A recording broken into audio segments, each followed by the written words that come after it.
Kumusta mga kabasketball idol? Ngayon tatalakayin natin ang Houston Rockets sa 2025 NBA season. Isang kumpunang puno ng talento, kabataan at mga veterano. Tara, kilalanin natin ang mga bida.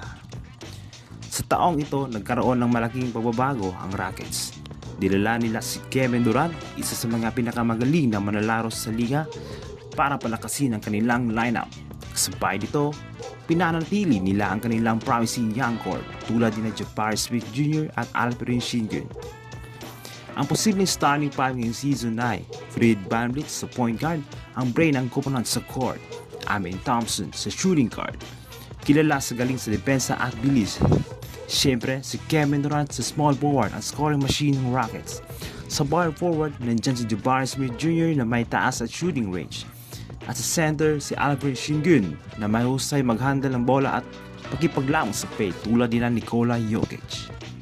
Hindi lang sa starters umaasang Rockets, nariyan si Red Shepard, isang promising young guard, pati na rin si Kevin Harris at Cameron Matthews na nagbibigay ng enerhiya at depensa mula sa bench.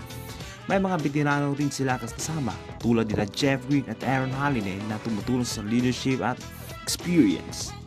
Bagamat may mga hamon tulad ng injury concerns ni Fred VanVleet at kalamat sa mahigpit ng Western Conference, naniniwala ang Rockets na kaya nilang pagkipagsabayan sa gabay ni Coach Ime Udoka.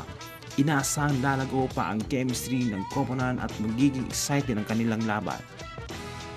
Iyan ang Houston Rockets roster para sa 2025. Huwag kalimutang i-like, i-share at mag-subscribe para sa mas maraming balita tungkol sa NBA. Salamat sa panonood mga ka-basketball idol.